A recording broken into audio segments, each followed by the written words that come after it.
अच्छा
ఈ రోజు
మీరు ఒక 10% నెలకు ఒక 10,000 రూపాయలు మనం సమాజ హితానికి 90% మనమే ఉపయోగించుకుంటున్నాం.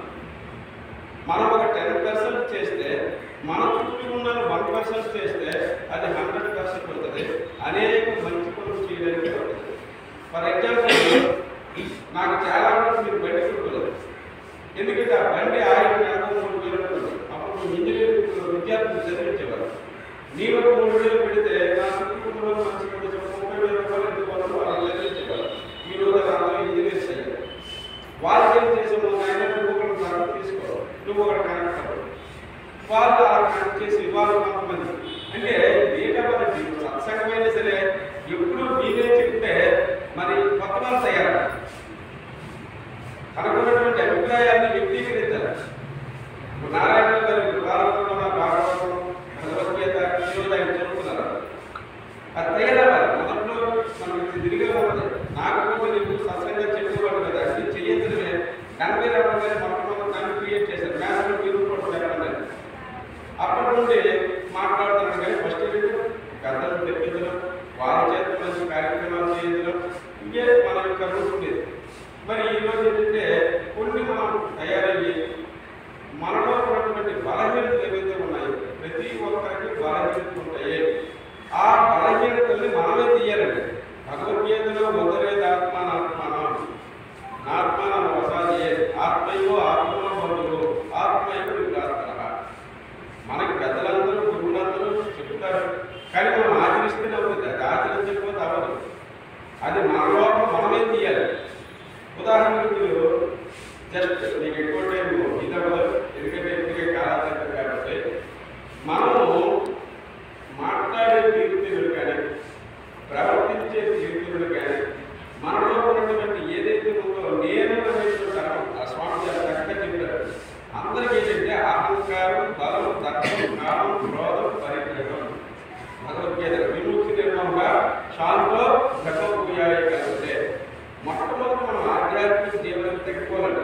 ఎందుకు తగ్గిపోవాలి? మనకు దృష్టి శరీరం సత్యం కాదు, ఇది అనిత్యము.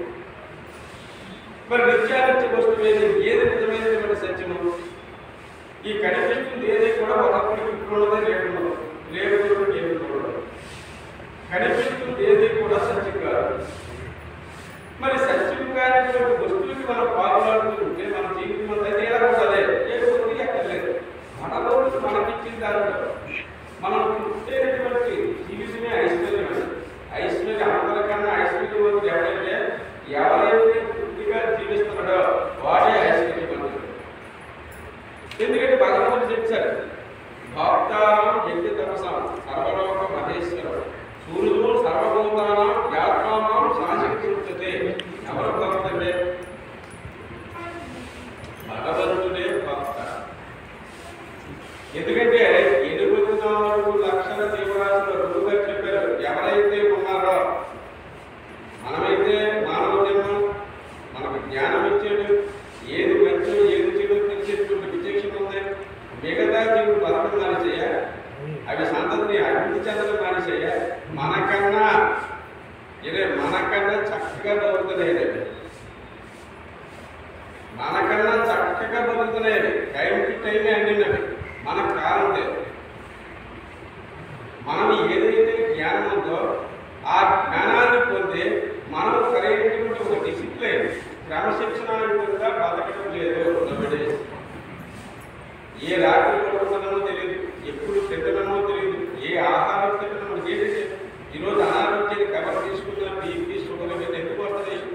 మన యొక్క అనారోగ్యం ఎందుకు? మనం తినేటువంటి ఆహార అలవాట్లు, చెడు అలవాట్లు, చెడు దృక్పథాలు, చెడు ఆలోచనలు ఏమీ లేదు. ఆ కుంతీదేవి దూర్వాసుకి సేవ చేసింది. ఆయన మనకెవరైనా పెద్దలు వచ్చి మనం సేవ చేస్తే మంచి మనకి మాకు చెప్తారు. అలాగే ఆయన ఏం చెప్పాడు చూడండి ఎలా ఉంటుందో. సంతాన సాఫల్యం మాత్రం ఇచ్చాడు. అమ్మా నువ్వు ఈ మంత్రం చెప్పిస్తే నీకు పుత్రుడు ఇస్తాడు. ఆవిడ టెస్ట్ చేసింది, ఇది కరెక్ట్గా కాదు. ఆ మంత్రాన్ని పట్టింది, సూర్యుడు ప్రత్యక్షమయ్యాడు, బిడ్డనిచ్చాడు. చూసారా? మనము ఎందుకు ఎలా చెబుతామంటే అసలు యాక్చువల్గా ఎనాలిసిస్ చేయాలి, విశ్లేషణ చేయాలి. ప్రతి కార్యం కూడా కారణం ఉంటుంది. ఈ రోజు మనం అందరూ కలిసిందంటే దీనికి ముందు ఎక్కడో ఇది విధించబడి ఉంటుంది, లేకపోతే అందరూ కలము. అయితే అది మనకు తెలియదు, పూర్వజ్ఞానం తెలియదు. శ్రీకృష్ణుడు కూడా ఏం తెచ్చాడు అర్జునుడికి, అసలు నాకు అంతా తెలుసు, బోధ భవిష్యత్తు వల్ల నీకు తెలియదు, అందుకే నువ్వు వేడుస్తున్నావు. నిమిత్తానికి పశ్యామి విపరీతాన్ని కేశవ నత శ్రేయోను పశ్యామి హర్పా స్వదనమాపే. ఇది అంతా నా బంధువులు, ఈ చుట్టూ ఇది అందరినీ ఎలా చంపేసి నాకు యుద్ధం చేయమంటావని నువ్వు పిచ్చోడా వేడుస్తున్నావు. ఇది నీకు తెలియదు, ఇది నాకు తెలుసు. అంటే తెలియడం అనేది జ్ఞానము, తెలియనిది అజ్ఞానం. ఏ అజ్ఞానంలో మనం బతుకుతున్నామంటే ఈ దేహ భావనతో మనం బతుకుతున్నాం. ఈ దేవుని సత్యం అనుకుంటున్నాం. నేను గవర్నమెంట్ మినిస్టర్ని, నేను ఇది, నేను టీచర్ని, నేను ఉపాధ్యాయుడిని, ఇది అనుకుంటున్నాం. కానీ ఈ నేననేది ఇది కాదు. అసలైన నేననేది లోపల ఉంది. అది నేను, అది ఇది ధరించాను, ఈ శరీరాన్ని నేను ధరించాను. ఇప్పుడు వస్త్రం ఎలాగైతే నా వస్త్రం, నా బట్టలు ఎలాగైతే అన్నానో నేను ఈ దేహాన్ని ధరించాను అనేటువంటి భావన మనలో కలగట్లేదు. దేహిలోస్మిన్ యదా దేహే కౌమారం యవనం తదా దేహాంతర ప్రాప్తికి దేహస్తత్ర నమూజ్యతే. మనందరికీ తెలిసిందే, బాల్యం, యవనం, కౌమారం ఈ శరీరం పడిపోతుంది, ఎప్పటికైనా తప్పదు.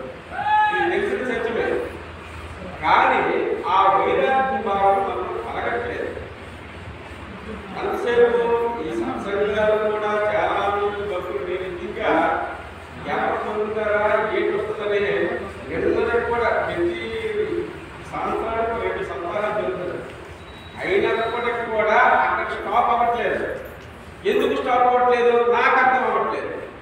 చూడండి, మా బాబాలు అయితే నిన్న రాత్రికి ఆయన పిచ్చెక్కి మన బుర్ర చెడిపోయింది. ఏంటి అర్థంగా చూడండి, ఎక్కడ బయట ఎక్కడ కనిపిస్తుందండి? బయటంతా కూడా ఇది మనోవికారాలతో కూడినటువంటి ప్రపంచం. ఇది బయట చూస్తే మనకు శాంతి జరుగుతుంది. భగవద్గీతలో చెప్పాడు కదా, స్పర్శానుభవ వైద్యాయం సభ్యు శైవాంతరే గురువు ప్రాణాపానం సమస్తత్వ నాసాభ్యాకరణ. ఒక నాయకుడి బయటంతా కూడా గందరగోళమే. ఇది మనోవికారాలతో కూడుకున్నటువంటి ఇదేంటారు, స్వప్న జగత్ అంటారు. ఇదంతా స్వప్నం. ఇది స్వప్నాన్ని చూస్తే మనకి ఎలా ఉంటుంది? మనోవికారాలతో కూడుకుంటుంది.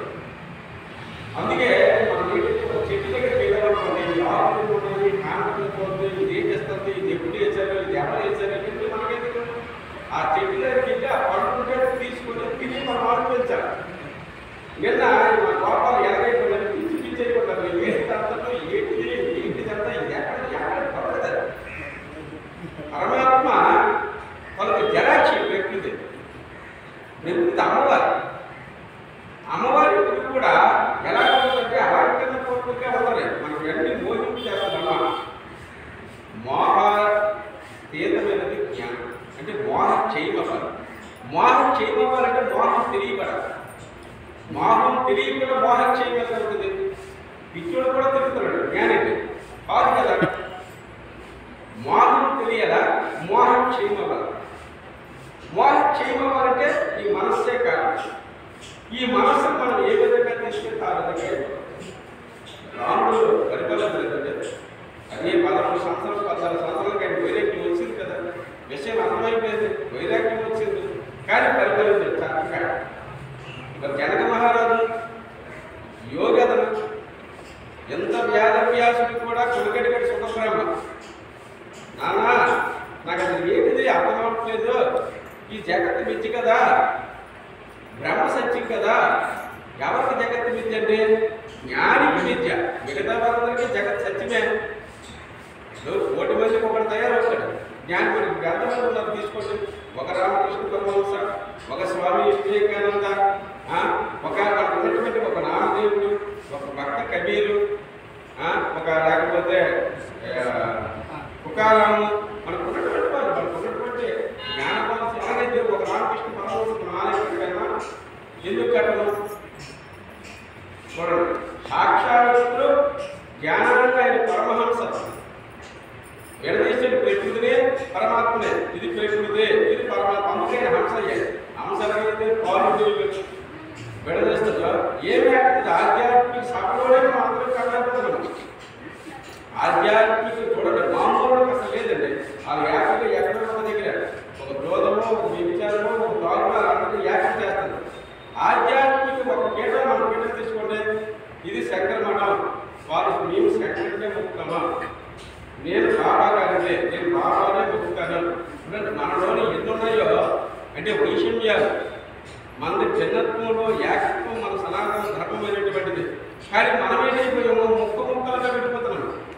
పూర్తి నాలెడ్జ్ని ఓవరాల్గా భగవంతుడిని మనం తెలుసుకోలేకపోతే అంతా ఎందుకు వస్తుందని లేక భగవంతుడి గురించి సరైన విచారం లేదు.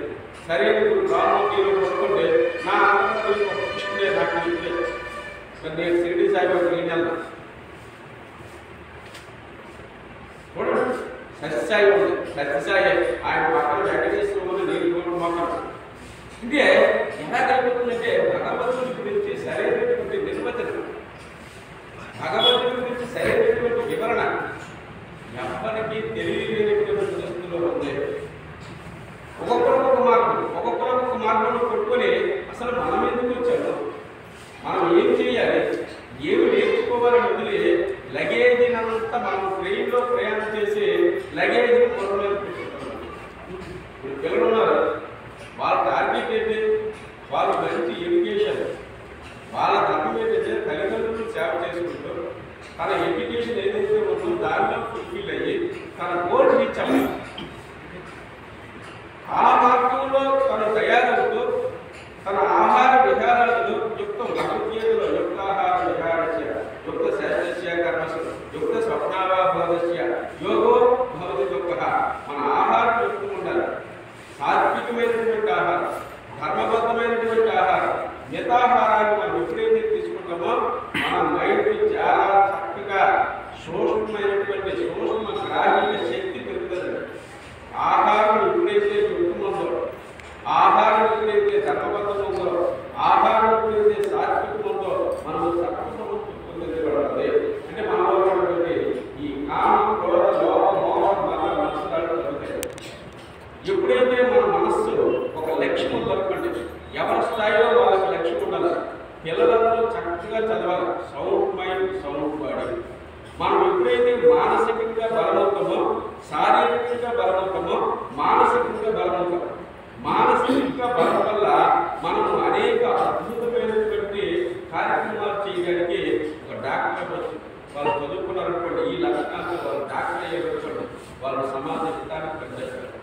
ఒక లాయర్ అయ్యారనుకోండి, ఒక ఐఏఎస్ ఆఫీసర్ అయ్యారనుకోండి, ఒక టీచర్ అయ్యారనుకోండి. అలాంటి ఆధ్యాత్మికమైన కుటుంబాల నుండి వచ్చినటువంటి పిల్లలందరూ కూడా ఉన్నతమైనటువంటి స్థానానికి వెళ్ళి ఈ సమాజానికి మంచిని చేయగలుగుతారు. లేకపోతే వాళ్ళు ఏవైతే ఏటీఎం లాగా ఈ చదువు డబ్బు డబ్బు డబ్బు డబ్బు అనుకుంటే ఈ వచ్చిన రోగుల నుండి అదే లెక్కలు రాస్తే ఈ డబ్బు సంపాదించారు. చూడండి, ఈ మైండ్ అంతా డెడ్ అయిపోతే వాళ్ళకు పీస్ఫుల్ అయిపోవడంలో ఏం చేస్తుంది, ఈ కుంటిదేవి కూడా అదే చేసిందండి. చూడండి ఎలా ఉంటుందంటే మైండ్ ఆవిడ యుక్త వయసు ఆ మంత్రం ఇచ్చేసాడు, ఆ మంత్రాన్ని జపించింది, ఆయన వచ్చేది పెట్టాడు. ఇక్కడ అక్కడ కర్మ ఉంటుంది అక్కడ. అయితే దాని పూర్వవృత్తాంతం ఏంటి, ఒక రాక్షసుడు తపస్సు చేశాడు. తపస్సు ఎప్పుడైతే మనం చేస్తామో ఏదైనా సాధించవచ్చు. మనం బాహ్యంలోనైనా సరే, నేను పెద్ద బంగ్లా కట్టుకోవాలనుకుంటే ఎప్పటికైనా బంగ్లా ఉంటుంది. నేను ఒక డాక్టర్ అవ్వాలనుకుంటే ఎప్పటికైనా డాక్టర్ అవుతుంది. ఈ జన్మపై నెక్స్ట్ జన్మపైన మనకిస్తుంది రచన. ఎందుకంటే మనకంతా జన్మ పరంపర. ఎప్పటికైనా సరే, అందుకే భగవద్గీతలో నా వంతు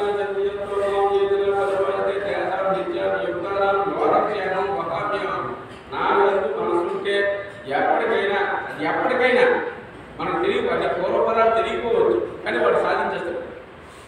ఈవిడ కూడా ఈ బ్రహ్మదేవుడికి తపస్సు చేశాడు. చేసేసరికి వాడికి ఎన్ని ఇచ్చారు తెలిసిందే, సహస్ర కవచ కుండలాలు ఇచ్చారు. 1000 కవచ కుండలాలు. మరి ఆయన ఎవరైనా యుద్ధంలో గెలవగలగా? ఇక్కడ ఆయనకి ఎప్పుడైతే శక్తి వచ్చిందో ఇక ఏం చేస్తారు వాడు ఎవరైనా సరే ధనం అలాగే ఈ అహంకారం ఇవన్నీ ఎవరికైతే ఉంటాయో సేవకులు వాళ్ళు ఏంటంటే ఎవరైనా శాశ్వతి కొనుక్కుంటే డబ్బు కానీ సేవకులు కానీ ధనం కానీ శాశ్వతి కొనుక్కుంటే ఆ కన్నా పిచ్చులు ప్రపంచంలో లేదు. ఎందుకంటే శాశ్వతం కానీ చూస్తుంది. మరి ఈడేం చేశాడు ఇక ప్రతి ఒక్కరిని బాధిస్తున్నాడు. మరి ఎవరికైనా వెళ్ళిపోతారు. ఎవరికైనా కష్టం వస్తే మన అందరం కూడా శూన్యంలో చూస్తాం. ఎవరికైనా చూడండి, ఎంత సమస్య వచ్చినా కష్టం వచ్చినా దుఃఖం వచ్చినా మన అందరం ఎక్కడ చూస్తామంటే శూన్యమే. మన అందరం శూన్యం నుండి వచ్చాం కాబట్టి మన యొక్క స్థానం శూన్యం. అదే భగవద్గీతలో శ్మశానంలో వైద్వాయ సత్తు శైవాంతరే గురువు ఈ రెండు కుటుంబాల మధ్యస్థానం మనం మీదకి ఈ ధ్వజస్తంభం కూడా ఎందుకు పెడతారంటే ఇలా చూడటానికే. ఆ చూడటం వల్ల ఈ ప్రాణశక్తి ఊర్ధ్వముఖానికి చేరుతుంది. ఎప్పుడైతే ఊర్ధ్వముఖానికి వెళ్ళిందో అక్కడ శాంతి లభిస్తుంది. మిగతా ఈ కింద ఉన్నంత వరకు అశాంతి. అందుకే ధ్వజస్తంభం పెట్టడానికి కారణం ఏంటంటే ఇది యోగ శాస్త్రంలో ఒక ప్రక్రియ. ధ్వజస్తంభం కనుక దర్శనం చేసేసరికి మన ప్రాణశక్తి ఊర్ధ్వముఖానికి వెళ్తుంది. ఆ ఊర్ధ్వముఖ స్థానానికి వెళ్ళేటప్పుడే మనకు శాంతి లభిస్తుంది. ఇవన్నీ కూడా అంతర్గతంగా మనకు ఉన్నటువంటి దైవ శక్తులు అన్నమాట. మూలాధారం, స్వాధిష్టానం, మణిపూరక, అనాథ, విశుద్ధ, ఆగ్నేయ, సహస్రాలు. ఈ సహస్రాలను మనం చేస్తాం.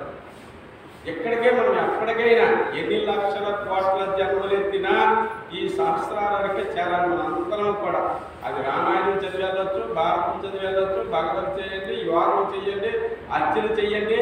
ఎలాగైనా సరే ఈ కర్మ రాహిత్యం అవుతుంది కొడితే మనం జ్ఞానంకి వెళ్తాము. అందుకే కృష్ణం వందే జగద్గురు. కృష్ణ పరమాత్మ ఆ జ్ఞానాన్ని మనకు అందించాడు. ఈ బ్రహ్మదేవుడు కూడా ఈ తపస్శక్తి వల్ల ఈ వచ్చేసాడు. ఇక సహస్ర కవచడు అంటారు. ఇక రాక్షసుడు ఇక అనుకోకుండా అనేక రకాలైనటువంటి అకృత్యాలు చేస్తున్నాడు. అయితే లాస్ట్కి నరనారాయణుడిగా జన్మకొచ్చారు. బదరికా వనంలో వాళ్ళు తపస్సు చేసుకుంటున్నారు. హిరణ్యకశిపుడు అవతారం దాన్ని చంపిన తర్వాత నరనారాయణుడిగా వచ్చే స్వామి. వీళ్ళందరూ పరిగెట్టారు. మరేమి లేదు, ఆ నరనారాయణుడే ఈయన్ని చంపడం సంభవిస్తారు. అంతవరకు తప్పదని చెప్పారు. లాస్ట్కి నరనారాయణ దగ్గరికి వెళ్తారు. నరనారాయణుడు యుద్ధం చేస్తారు. కొన్ని సంవత్సరాలు అతి బలవంతులు సంవత్సరాలు ఉండరాలు. ఇక ఆరు యుద్ధం చేసి ఒక్కొక్క కవచాన్ని చేస్తారు. యుద్ధంలో తీసేసరికి అప్పుడు ఆ రాక్షసుడికి భయం ఏర్పడుతుంది. ఏర్పడి పరిగెత్తుకొని సూర్యుడి దగ్గరికి వెళ్తాడు. సూర్యుడి దగ్గరికి వెళ్ళేసరికి సూర్యుడు ఆలయం వేస్తాడు. ఎవరు కూడా మన ఆధ్యాత్మికమైనటువంటి గ్రంథాలు కానీ ఇదంతా ఇవన్నీ కూడా ఏంటంటే మనకి కల్పిత ప్రపంచమే. ఏదైనా ఒక బ్రహ్మదేవుడు కాదు, ఒక సూర్యుడు కాదు, ఒక రాముడు కాదు, ఒక వాల్మీకి కాదు. ఇవన్నీ మనం ఎనాలిసిస్ చేస్తే ఎక్కడ ఏది పడదు. అప్పుడు ఈ సూర్యుడి దగ్గరికి వెళ్ళి అప్పుడు సూర్యుడు ఏమిస్తాడంటే నరనారాయణుడు ఉన్నంత వరకు మిమ్మల్ని కాపాడుతాను, వాళ్ళు భగవంతరం మీకు సేఫ్టీ జోన్లో ఉంచుతానని చెప్పాడు. అప్పుడు ఏం చేస్తాడంటే ఇతరుని బాలుడిగా తయారు చేసి ఆ కుంతీదేవికి వాళ్ళిద్దరికి పుట్టినటువంటి బిడ్డగట్టు కాదండి, ఈవిడ ఎప్పుడైతే సంతాన సాఫల్య మంత్రాన్ని పఠించిందో ఆ బాలుడికి బాల్యరూపంగా ఈ శాస్త్ర కౌశల్ని బాల్యంగా తయారు చేసి బాలుడిగా తయారు చేసి ఇవ్వడం జరుగుతుంది. అందుకే పుట్టిన నుండి కవచ పుస్తకాలతో జన్మించింది. అంటే మనం ఏం చేస్తామంటే గ్రంథాలు చదవం, సినిమా స్టోరీస్ చూస్తాం. మనం ఎలా చూడటమంటే కొన్ని మన తరకు వక్రభాష్యం ఎలా అయిపోతుందంటే ఈ సినిమాలో ఉన్నటువంటి నాలెడ్జ్ని మనం చూసుకొని ఒక రాముడు ఇలా చేశాడా, రాముడు ఇలా పరిపాలన చేశాడా ఇవన్నీ చూస్తాం. కానీ మనం ఎప్పుడైతే సద్గ్రంథాలు పఠనం చేస్తామో దానిలో ఉన్నటువంటి సూక్ష్మమైనటువంటి విషయాలు మనకు అర్థమవుతాయి. అవి ఎప్పుడైతే అర్థమవుతుందో దానిలో మనం నేర్చుకోవాల్సింది ఏంటంటే ఈరోజు ఆ శాస్త్ర కవచుడు తన అహంకారం భగవంతుడు అతీతమైన శక్తి ఇచ్చాడు. ఆ శక్తిని దేనికి ఉపయోగించాడు? తను సమాజానికి హాని కలిగించడానికి ఉపయోగించాడు. తద్వారా తన జీవితం అంతా కరుణుడిగా జన్మకొచ్చి చూడండి జీవితాన్ని శాపనార్థాలతోనే తన జీవితం అంతా పతనమైపోయింది. ఎంత కన్నుడు, దానగుణం కలిగినటువంటి వాడు, గొప్పవాడు, కానీ తను చేసినటువంటి కర్మ వల్ల ఆయన జన్మంతా తల్లి ఎవరో తెలియదు, తండ్రి ఎవరో తెలియదు. అతనికి చూడండి, అలాగే తన పడి ఉండి ఒక అంగరాజుగా ఒక రాజు కింద పడి ఉండి తన జీవితం అంతా శాపనార్థాలతో ముగిపోయింది. మనం కూడా ఆధ్యాత్మికమైనటువంటి జీవనానికి వచ్చిన తర్వాత కొన్ని మంచి లక్షణాలు, మనలో ఉన్నటువంటి గుడ్ క్వాలిటీస్ ఏవైతే ఉన్నాయో, మన మోక్షం అనేది పెద్ద పదాలు అక్కడికి వెళ్ళక్కర్లేదు. ఫస్ట్ మనం బ్రతికే జీవనంలో ఉండాలి, ఒక డిసిప్లిన్ ఉండాలి, ఒక క్రమశిక్షణ ఉండాలి. మనం లేచి నుండి రాత్రి పడుకున్న వరకు భగవంతుడు 24 గంటలు ఇచ్చాడు. ఈ 24 అవర్స్లో మనం ఏం చేస్తున్నాం? మన ఉదయం నుండి మన దినచర్య ఒక కరెక్ట్ పిల్లలందరూ కూడా మన దినచర్య లేజినెస్ పనికిరాదు, సోమర్తనం పనికిరాదు. సోమర్తనం దీనికి ఇచ్చామా ఈ శరీరం మనం చదివేస్తుంది. ఎందుకంటే మనస్సు అండి, మనస్సు ఎలాగంటే భగవద్గీతలో ఏదో నిచ్చలేదు మనస్సు అంటే నచ్చలేదు. దానికి ఎప్పుడు నియమం పెట్టాలి. మనం దేనికి పెడతాం? మన మనస్సుకే నువ్వు 4కు లెగాలి, లేకపోతే 5కి లెగాలి, 5 నుండి ఈ వర్క్ చేయాలి, చదువుకున్న పిల్లలంటే చదవాలి, ఏదో పెద్దల కొద్ది తిరిగి ఉందంటే ఒక భగవద్గీత, ఒక రామాయణం రోజుకు ఒక గంట సేపు చదవండి, లేదా పూజ చేయండి, దేవాలయాలు సందర్శించండి, పుణ్యక్షేత్రాలు సందర్శించండి. ఎందుకంటే ఈ మనస్సుని ఏదో లైన్లు పెట్టకపోతే ఈరోజు రామోహన్ ఏంటి నేను పిచ్చెట్టుకుంటున్నా, ఈ మనస్సు అండి. ఈరోజు ఏంటో అనకూడదు, భాగవతోత్తముడు ఈ భగవద్గీత ఈ రంగం వచ్చి 7 రోజులు పారాయణం చేసి అది ఎక్కడ తీసుకోగలం? మనం ఏంటి చేస్తే అవుతుంది? ఆ యాలా శ్రీనివాసరావు గారు 7 రోజులు వచ్చి ఆ రామాయణం చెప్పారు. ఇలాగ అందరూ కూడా మన సత్యనారాయణ కంటిన్యూ 7 రోజులు ఉండిపోయి ఆ సేవ, పిల్లలు ఇప్పుడు నరేష్, ఇప్పుడు గోపాలు, అలాగే నారాయణ గారు, అందరూ మన ప్రభు గారు, అప్పలనాయుడు గారు, పోరాడప్ప గారు, అందరూ కూడా పెద్దలు, వాళ్ళందరూ వంటం నుంచి వీళ్ళందరూ కూడా ఎక్కడ భగవద్గీత టైం ఎక్కడ తెల్లవారుసరికి ఈరోజు ఇక్కడ కార్యక్రమం మనుషులకి ఇక్కడికి వచ్చిందంటే ఆ శ్రద్ధ లేకపోతే ఎవరు మొక్క రామినాయుడు గారు ఇప్పుడు ఆయన చదువుతుంటే ఇంతకుముందు ఆయన చదువులు కాదు, ఈ మధ్యన ఆయన చదువుతుంటే ఏంటి ఎప్పుడు నేర్చుకుంటుందని నాకు అనిపిస్తుంది. అనేక సత్తాలు ఏకదాటిగా వచ్చేస్తుంది. దానివల్ల ఏమవుతుందంటే మన మనస్సు బహిర్ముఖంలో ఉన్న మనస్సు అంతర్ముఖంలోకి ప్రవేశిస్తుంది. ఎప్పుడైతే అంతర్ముఖంలోకి లోపలికి వెళ్తామో ఆ ఆనందం అనేది లభిస్తుంది. ఇప్పుడు కొన్ని గంటల ఇక్కడ 3-4 గంటలు దీంట్లో విడిపాం అంటే ఇది ఎక్కడ ఉన్నామో మనందరం భగవంతుడి సన్నిధిలో ఉన్నట్టుగా మన మనసుని ఇక్కడ పెట్టాం. ఆ రాముడిలోనో ఆ కృష్ణుడిలోనో అంత అద్భుతమైనటువంటి మనసు లేకపోతే ఈ మనసు చెడిపోతుంది. మనసు అంత ఈజీగా గట్ట కాదు. ఇది ఎప్పుడు ఏ క్షణం ఎప్పుడు ఇటు పరిగెడుతుందో తెలియదు. ఏమీ లేదు. సత్యనారాయణ ఆయన నిన్న గురువుని చేయడం జరిగింది. ఆ గురువు చేయకపోతే అతని మనసు ఆయన తగ్గిపోద్ది. ఎటువంటి మనస్సుని ఆ మాయ మనకెటువంటి దైవీ గుణమై మమ్మాయా గుణత్యయ మామేమయే ప్రపంచంతే మాయా గణకంతే నా మాయకి ఆ మాయని ఎలా పంపిస్తుందో తెలియదు. ఒక రూపంలో వచ్చేస్తుంది. ఏ రూపంలో వచ్చి ఆ మాయని పట్టుకెళ్ళిపోతా మనిషిని ఏకేస్తుంది. మనకి అనకూడదు, నడుము బెండ్ చేసి మన తల మీద ఒడిగేస్తుందండి ఆ మాయ. అంత ఈజీగా మనం కానీ దాన్ని చాలా సున్నితంగా సత్కర్మల ద్వారా ఆధ్యాత్మికమైనటువంటి జీవనం ద్వారా సత్సంగాల ద్వారా ఇటువంటి సత్సంగత్వాలు ఎందుకు మనం ఏర్పాటు చేయాలంటే ఈ మాయను అధిగమించడానికి. ఇంత ఈజీ కాదు. వచ్చేసినట్టుగా ఉండదు, చెప్పేసినట్టుగా ఉండదు, చదివేసినట్టుగా ఉండదు, నియంత్రించినట్టు ఉంటుంది. కానీ ఏ క్షణంలో, అందుకే క్షణం క్షణం మాయ, ఏ క్షణంలో అది ఎంటర్ అయిపోయి మనం పదవులు ఎంతవరకు మంచి ఉన్నాడు ఏంటి ఇంపార్టెంట్ అప్పటికప్పుడే మనలో బలహీనత. ఎందుకంటే లోపల ఉన్నాయి కామస్థ క్రోధస్థ లోభస్థ దేహే తిష్టంతి తస్కర జ్ఞానరత్న బహార తస్మాత్ జాగ్రత్త అది లోపల తిష్టేసి ఉండదు. ఇప్పుడు కదా మనం సనాతనం కదా, ఈ జీవుడు సనాతనం.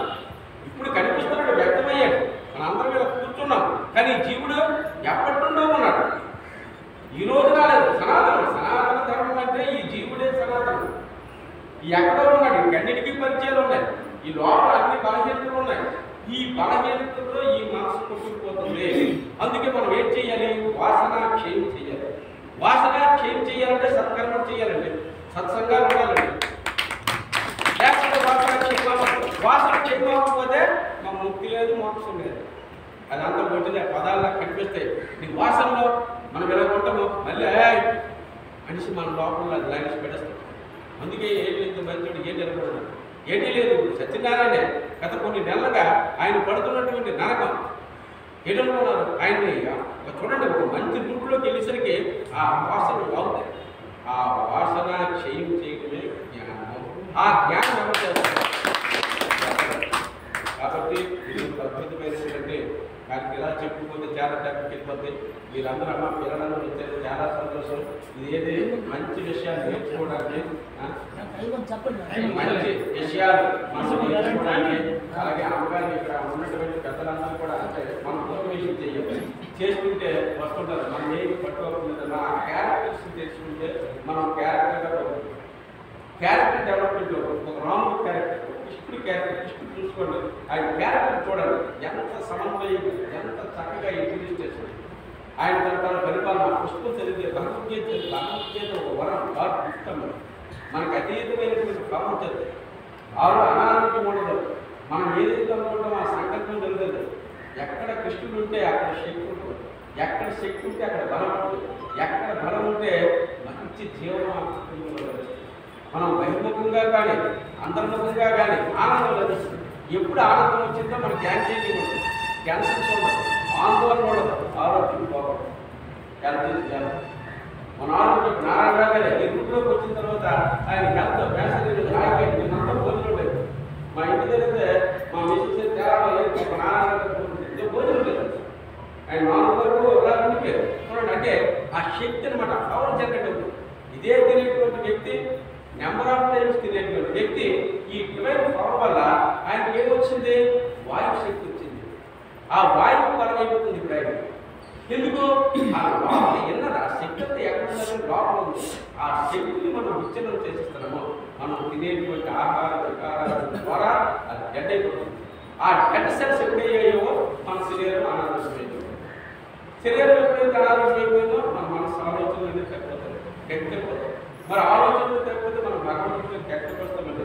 భగవంతుడి జరిగే ఒకసారి మనం ఏది పెట్టుకున్నామంటే ఆ ఏకాగ్రత, మనసును ఏకాగ్రతను కల్పించడానికి ఇవన్నీ మనకి ఇన్స్ట్రుమెంట్స్ అన్నమాట. లేకపోతే ఏకాగ్రత ఎలా వెళ్తుంది? మనకి ఎక్కడ కాన్సన్ట్రేషన్ శూన్యం అంటే ఇది శూన్యం పక్కన మనం ఎక్కడ పెట్టేస్తాము? ఈ దేవాలయాలని శక్తి కేంద్రాలు. ఇక్కడికి సమయమైన దేవాలయంకి వెళ్ళాలి, మనం తలస్నానం చేయాలి. ఈరోజు ఆహారం మాంసాహారం తీసుకోకూడదు, అప్పుడు వెళ్ళి చేయకూడదు. మనం దేవాలయం తినేసరికి మనకు నియమాలు గుర్తొస్తాయి. ఎంట్రన్స్ అయ్యేసరికే అమ్మనైనా ఇక్కడ భగవంతుడి దగ్గర అంటే ఇవన్నీ మన బ్లడ్లో ఉన్నాయి, మన రక్తంలో ఉన్నాయి. మరి ఇలాంటి తాలూకా విషయాలన్నీ కూడా మన దేవాలయాలు నిజంగా మన హిందూ ధర్మానికి శక్తి కేంద్రాలు ఏమంటే దేవాలయాలు.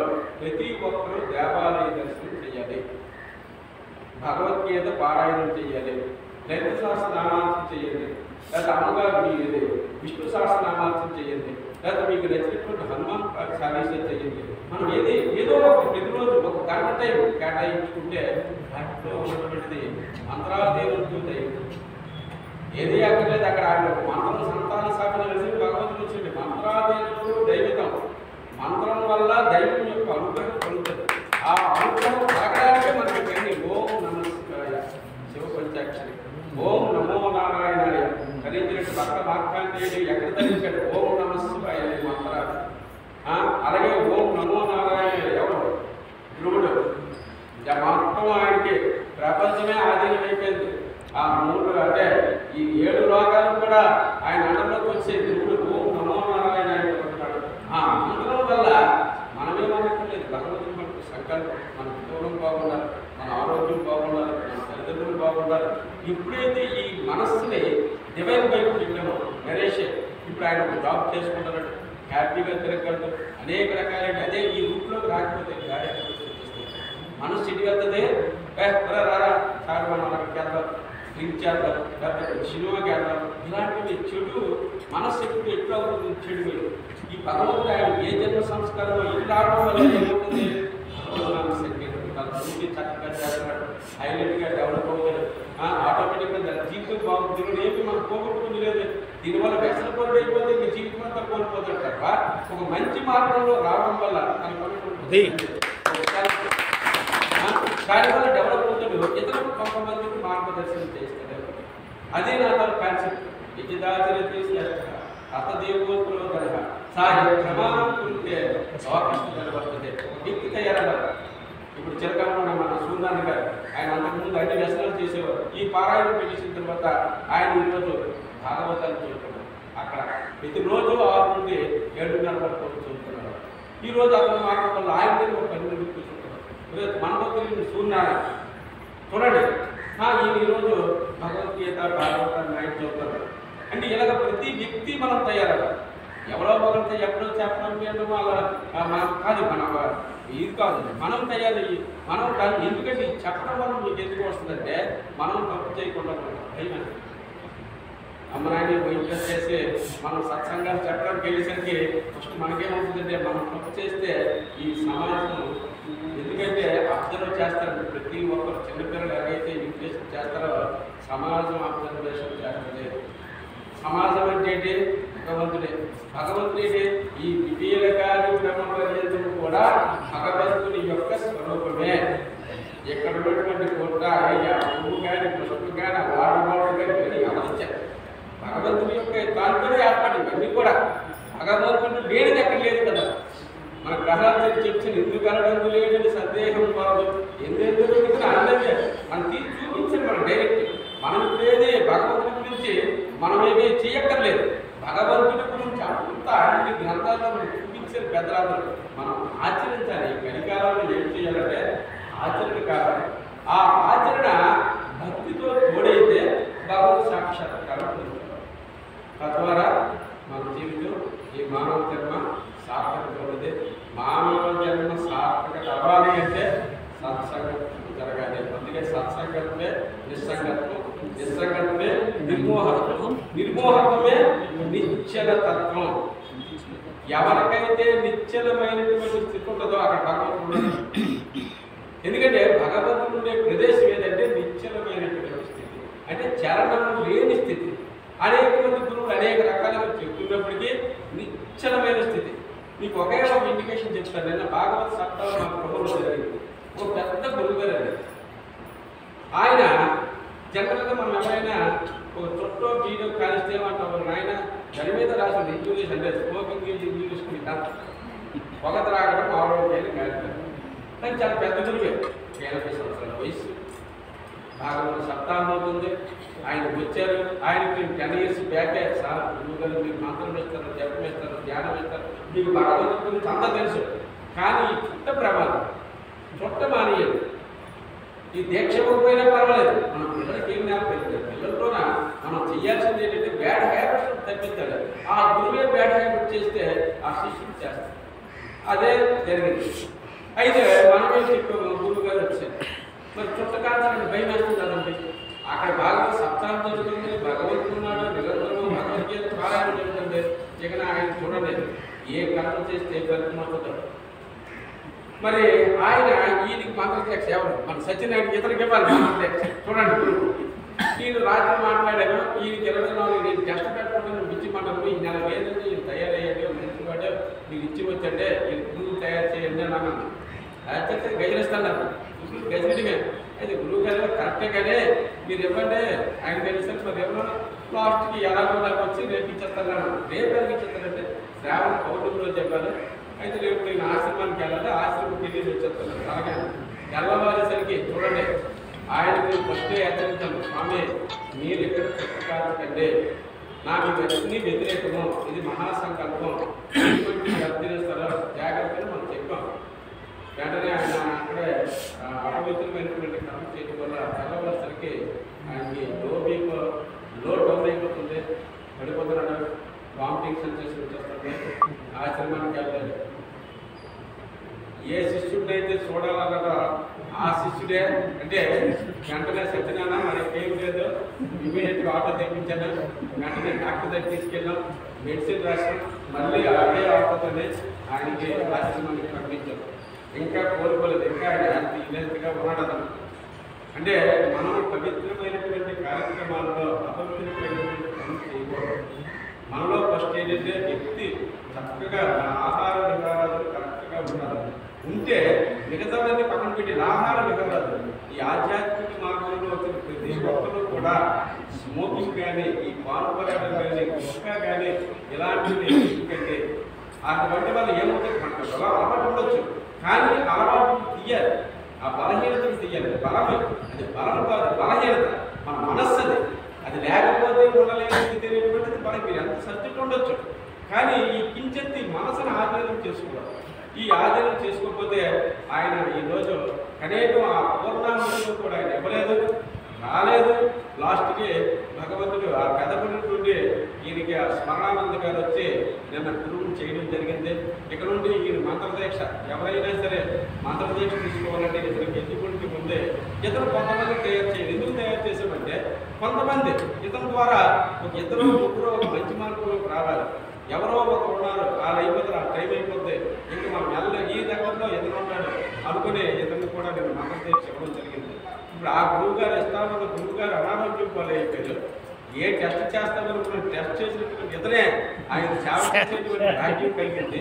ఇవన్నీ కూడా ఎలాగంటే మనం నిత్య జీవితంలో ఆచరిస్తే తప్ప ఇవి అర్థం కావు. నిన్న కూడా మనం పాపాలు ఇదేంటి వ్యాసాలు ఇవన్నీ చెప్తాము, ఏంటి అంతా ఆయన పిచ్చెట్టుకొని నేను కూడా నాయన ఇది కాదువే. మన మనస్సు ఎలా ఉండాలంటే మనం చేస్తుంది మంచి పనిలో భగవంతుని చూడాలి తప్ప మరి ఇంకొకటి చూడకూడదండి. మనం దేనికి వచ్చి మన మనస్సు ఎప్పుడు కూడా ప్యూరిఫికేషన్ చేయాలి. మనస్సు ఎప్పుడు ప్యూరిఫికేషన్ అవుతుంది సత్కర్మల ద్వారా. సత్కర్మలు చేయకుండా, సద్గోష్ఠి లేకుండా, సత్చింతలు లేకుండా. ఇప్పుడు అతను వచ్చారు చూడండి, అతను సార్ మీరు రండి, చాలా చక్కనైనటువంటి విషయాలు, అద్భుతమైనటువంటి విషయాలు తెలియజేశారు ఆ స్వామి. ఇప్పుడు ఎందుకంటే మనందరం ఎవరు ఒక్కరు చెప్పడం వినడం కాదు, మీలో ఉన్నటువంటి, ఎందుకంటే ఇది షేరింగ్ ఆఫ్ ఎక్స్పీరియన్స్. ఎంబీ రావు గారు అయితేనేమి ఎవరు కూడా ప్రతి వారు మనం ఆ 5 నిమిషాలు 10 నిమిషాలు పావుగంట గంట కాలాన్ని మనం పంచుకుంటాం. రేపు 10 లోపు నెక్స్ట్ మంత్ నుంచి 10 లోపు కంప్లీట్ చేసి, ఎందుకంటే సత్సంగం అనేది నిరంతరం జరగాలి. ఎవరికి తెలియాలి నిజంగా ఈరోజు ఎంతమంది తిరగడానికి అటెండ్ అయ్యారు, రేపు భవిష్యత్తు వాళ్ళకు అందరం మార్గదర్శనం చేయాలి. వాళ్ళు అత్యున్నత స్థాయికి వెళ్ళాలి. వాళ్ళు అత్యున్నతమైనటువంటి స్థానంలోకి వెళ్ళేటప్పుడు వాళ్ళు ఒక ఐఏఎస్ మంచోడు తయారయ్యేటప్పుడు ఎంతమందికి ఉపయోగపడతారండి. ఒక డాక్టర్ తయారైతే ఎంతమందికి ఉపయోగపడుతుందండి. వాళ్ళ జీవితం ఎంత డెఫినెట్గా ఉంటుంది. ఇప్పుడు ఆ అబ్బాయి ఉన్నాడు, ఇప్పుడు ఆ విధంగా తయారయ్యాడు. తన దగ్గర వచ్చిన దగ్గర అడ్రస్ మనం ఈ తప్పు చేయకూడదు, ఒకరి దగ్గర లంచం చేయకూడదు, మనం మంచిగా చేద్దాం. ఆ కాన్సెప్ట్ మనం పెంపొందించాలి. That is called philosophy.